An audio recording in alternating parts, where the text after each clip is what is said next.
Hello everyone. जैसे कि हम लोग बीएससी के लिए मैथमेटिक्स की पढ़ाई कर रहे हैं और इसमें चल रहा है इंटीग्रल कैलकुलस।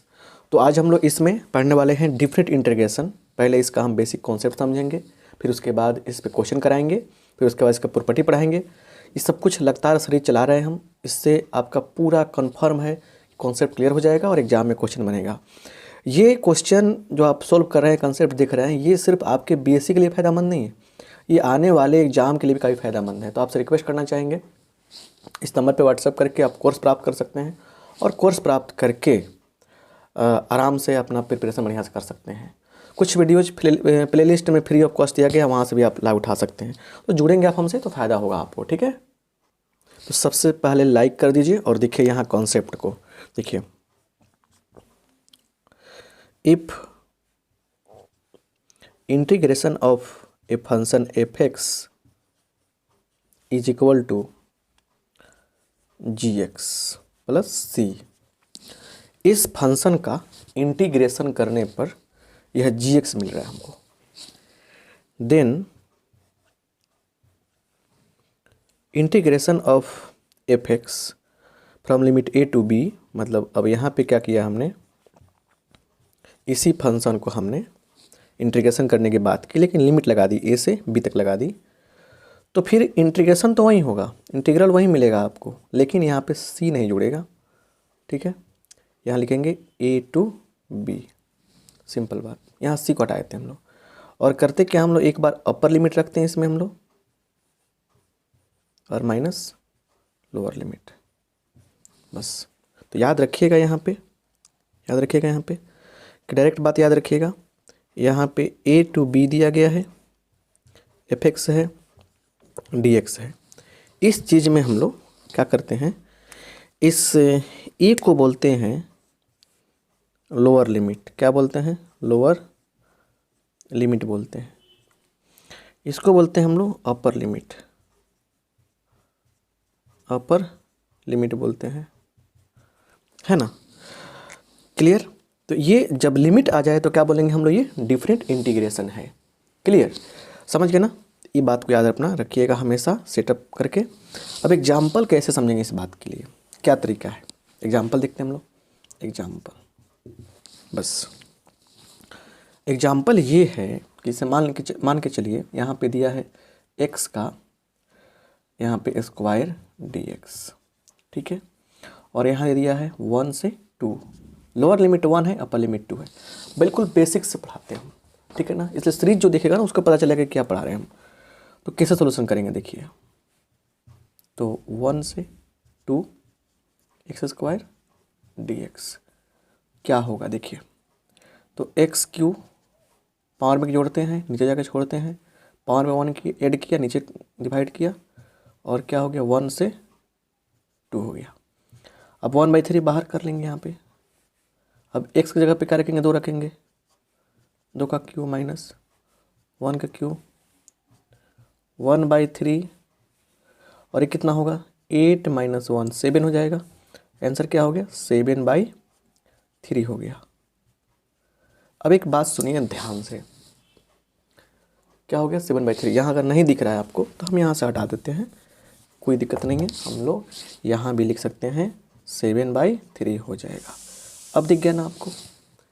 तो एक बात बड़े आराम से सुनिएगा, प्यार से सुनना, ये है कि डिफरेंट इंटीग्रेशन में आंसर हमेशा यूनिक होता है। आपका आंसर, मेरा आंसर, सबका आंसर क्या होगा, एक होगा।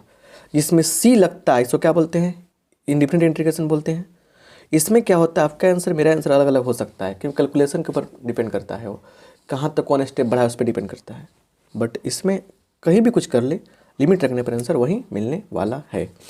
तो ये आंसर हो गया आपका, बिल्कुल सिंपल एग्जाम्पल। अब एग्जाम्पल के थ्रू ही तो सारा खेल चलता है ना, ठीक है ना। आइए एक दो और एग्जाम्पल लेते हैं हम लोग, एक दो और एग्जाम्पल लेते हैं। तो थोड़ा सा आपसे ही कहना चाहेंगे, बार बार कहते हैं, हर बार कहते हैं कि जब भी मेरी वीडियोज देखते हैं तो आप लोग उसको लाइक करने का प्रयास करें। और देखिए कितना सिस्टमेटिक तरीके से छोटे छोटे वीडियोज़ के माध्यम से आपको हम कॉन्सेप्ट सिखाते हैं, ताकि मतलब कि आपको कोई दिक्कत ना हो, है ना। दूसरा एग्जाम्पल देखिए, इंटीग्रेशन ऑफ, सिंपल एग्जाम्पल दे रहे हैं पहले, 2 से 4 1/x dx क्या होगा। देखिए इसका सोल्यूशन क्या होगा, देखिए क्या है, 2 से 4 है, 1/x dx है, ठीक है। क्या होगा, तो 1/x का क्या होगा, log mod x होगा। और क्या करेंगे हम लोग, आराम से लिमिट रखेंगे यहाँ पे 2 से 4। अब अपर लिमिट रखते हैं x की जगह पे, log 4 minus log 2, mod 4 plus है तो मॉड का कोई टेंशन नहीं है।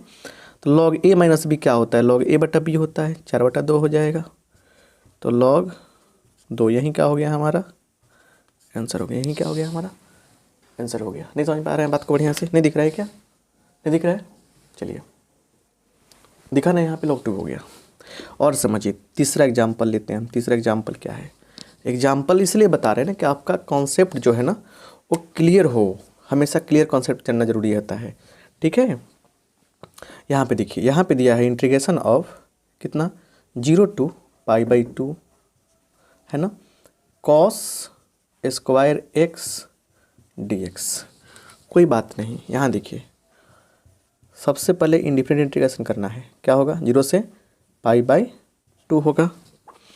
उसके बाद क्या है cos स्क्वायर x है dx। अब सुनिए बड़े आराम से कि 2 cos square x equal to होता है 1 प्लस cos 2x, ये फार्मूला होता है। तो यहाँ से देखेंगे हम लोग तो cos स्क्वायर x का फार्मूला क्या होगा 1 प्लस cos 2x बटा 2 हो जाएगा। तो यहाँ से लिखेंगे 0 to π/2 1 plus cos 2x upon 2 यहाँ dx। तो देखिए यहाँ पे क्या होगा 1/2 बाहर हो जाएगा, 1 प्लस cos 2x हो गया, यहाँ पे 0 to π/2 हो जाएगा dx, ठीक है, क्लियर। अब सुनिए ध्यान से 1/2 और यहाँ पे कैसे होगा, 1 का कितना होगा 1 का x हो जाएगा, प्लस cos का कितना होगा, cos का होता है साइन, तो साइन 2x जो गुणांक होता है उससे भाग करते हैं यहाँ पे कोफिशिएंट से, और 0 से लेकर π/2 तक। अब क्या होगा यहाँ पे समझने वाली बात है, क्लियर। यहाँ पे देखिए आराम से देखिए, दिख रहा है ना। बहुत सारे बच्चे कहते हैं सर कट कट जाता है कभी कभी, फ्रेमिंग में नहीं आ पाता है, और होता है ऐसे कभी कभी। चलिए इसको तो फॉर्मूला के रूप में आप याद रखिएगा, थोड़ा सा यहाँ लेते हैं हम। चलिए यहाँ से 1/2, ठीक है। और आपको करना कि एक बार अपर लिमिट रखना है, रखिए π/2, तो π/2 हो जाएगा। और प्लस यहाँ देखिए जैसे रखेंगे π/2 तो 90 दूनी 180, साइन 180 का मान 0 होता है, तो पूरा पार्ट 0 हो गया, 0 हो गया, एक पार्ट हो गया माइनस। अब आइए इसमें रखिए 0, 0 प्लस 0 0 हो जाएगा, यहाँ रखेंगे 0 तो पूरा का पार्ट 0, ये से हो जाएगा। तो मतलब सिर्फ π/2 बचा, π/2 × 1/2 कितना होगा π/4, π/4 का हो गया हमारा आंसर हो गया। समझ रहे हैं, क्लियर, समझ में आ गया ना, कितना आंसर हो गया π/4 हो गया। छोटी छोटी बातें जो हैं हमें समझनी पड़ती हैं, और नहीं समझेंगे तो फिर दिक्कत हो जाएगा, ठीक है, समझनी पड़ती हैं छोटी छोटी बातें। तो एग्जाम्पल क्यों बता रहे, अच्छा देखिए बहुत सारे बच्चों को एग्जाम्पल में लिमिट कैसे रखना है, कैसे सेट करना है नहीं पता रहता है, इसलिए एग्जाम्पल बता रहे हैं। चलिए अब एक आते हैं हम लोग वो वाला बाई पार्ट पे। आइए देखिए यहाँ अगला क्वेश्चन क्या है, अगला क्वेश्चन देखिए क्या है, integration of x cos x है ना। ये सीखना बहुत ज़रूरी है, बहुत सारे बच्चों को नहीं आता है। 0 to π/2 dx ऐसे हो जाएगा, क्लियर। क्या होगा इसका इंटीग्रेशन, सोल्यूशन देखिए यहाँ पे,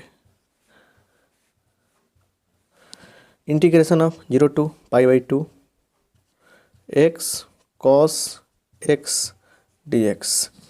देखिए कैसे होता है, आइलेट पर चलेंगे हम लोग। तो पहला फंक्शन कौन होगा इसमें, आइलेट, ILATE, आपको पता है कैसे करते हैं। तो यह हो गया a, मनी में कर कीजिए, यह हो गया t। तो इसमें देखिए a और t में पहले कौन आया, a आया, तो पहला फंक्शन का हो गया, फर्स्ट फंक्शन x हो गया, दूसरा फंक्शन cos x हो गया। x को बाहर करेंगे, cos x को इंटीग्रेशन करेंगे, है ना, माइनस क्या होगा जिसका यहाँ पे इंटीग्रेशन हुआ उसी का यहाँ पे इंटीग्रेशन भी होता है, लेकिन जिसको छोड़े थे उसको डिफ्रेंशिएशन करते हैं यहाँ पे हम लोग dx/dx। उसके बाद क्या होगा बताइए, यहाँ पे क्या करेंगे बताइए, यहाँ पे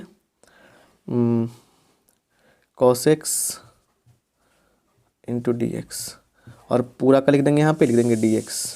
ऐसा ही तो होता है ना, ऐसे ही तो होता है ना, समझ गए? कोई दिक्कत नहीं है यहाँ पे, बात क्लियर हो गया? जिसको छोड़े थे यहाँ पे डिफरेंशिएशन करते हैं, बाकी जो इंटीग्रेशन हुआ था उसका इंटीग्रेशन करेंगे पूरा का dx। अब सुनिए, अब लिमिट कहाँ रखेंगे? जब लिमिट रखने की बारी आती है ना, सब कहाँ रखेंगे? देखिए, हम यहाँ रखें, यहाँ रख लें, यहाँ रखें कि यहाँ रखें, बहुत कन्फ्यूजन। तो हम लोग क्या करते हैं ना, पूरा कैसे लिखते हैं ब्रैकेट में, पहले ही लिख देते हैं ब्रैकेट में, बात क्लियर। 0 to π/2, बात क्लियर। अब सॉल्व कीजिए अंदर अंदर, x cos से कितना होगा, sin x होगा, माइनस आइए इसमें 1 हो जाएगा, ये cos से कितना होगा, sin x होगा, dx। एक ही बार लेते हैं बॉक्स में, 0 से 2 कितना, π/2। तो x sin x, साइन कितना होता है, साइन का होता है माइनस कॉस, तो माइनस कॉस कितना होगा, प्लस कॉस हो जाएगा, क्योंकि माइनस यहाँ ऑलरेडी है। अब क्या हो गया यहाँ पे, 0 से 2 π/2 हो गया। यहाँ तक कोई दिक्कत नहीं है, बार बार क्यों कट रहा है? अब सुनिए ध्यान से, यहाँ पे आते हैं, यहाँ पे रखेंगे एक बार π/2, तो क्या होगा, π/2 sin π/2 प्लस कॉस π/2, ऐसे रखेंगे, माइनस रखिए 0, यहाँ रखेंगे 0, पूरा 0 हो जाएगा, और प्लस कॉस 0 का मान 1 होता है, तो क्या होगा देखिए, π/2